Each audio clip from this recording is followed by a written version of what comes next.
One other thing I just wanted to talk about that seemed to be of interest yesterday when we did the tour is what the regulations are in our industry, in the dietary supplement industry. If you watch the media and the news every day, every week another scam comes out, another company's being attacked, and the politicians and the media talk and they say, there's absolutely no regulation in this industry, it's a free-for-all, anybody can manufacture anything they want, and there's absolutely nobody overseeing. Well, that's not true. The truth about manufacturing a dietary supplement is there's a law out there that was created in 2008 called 21 CFR. CFR is Code of Federal Regulation, Part 111.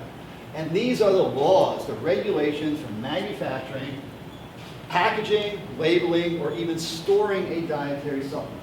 CFR 111 regulations come from CFR 2 regulations. CFR 2 are the manufacturing regulations for pharmaceutical drugs.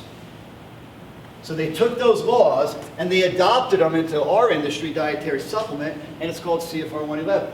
The regulations for manufacturing a dietary supplement, if you're following the federal code, are just as strict as manufacturing a drug. In some areas, in one area in particular, it's stricter. A drug can be manufactured and it has an allowance of its active ingredient. Some drugs up to 15%. When I create a manufactured dietary supplement, the code said very simple, you must make label claim. I can't be off. If I say there's 5 grams of glutamine in there, the law says there must be 5 grams of glutamine, and the law states, the FDA was very smart when they wrote this law, I must test to prove that it's in there. I just can't say it's in there. So these CFR laws are extremely strict.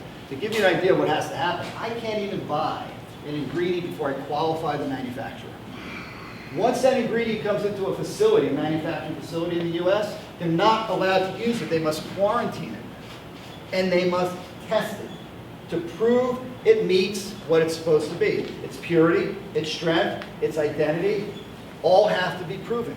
In the old days, you bought some creatine from China, they sent you a certificate of analysis that you couldn't read.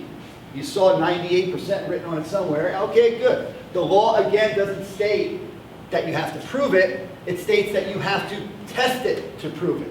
So I can't rely on that anymore. Every ingredient that comes into a facility must be tested for strength, purity, and for identity. I have to prove it before I can even put it into the facility to start manufacturing it. All the way through my manufacturing process, I have to have critical control points. If I put something in a blender, well, I knew the ingredient was good when I started. The ingredients are in there. I weighed them properly in the blender. That doesn't mean I'm going to get the right product coming out of it. So I've got to take testings from that blender and prove that all of them match each other. So if it's a chocolate powder, all the protein's not in one container and the chocolate's in another container. There's critical control points that the FDA requires straight through. When I sell a product to you or any company in the United States that is complying with the federal regulation, which you don't have, it's not a choice. This is a federal law.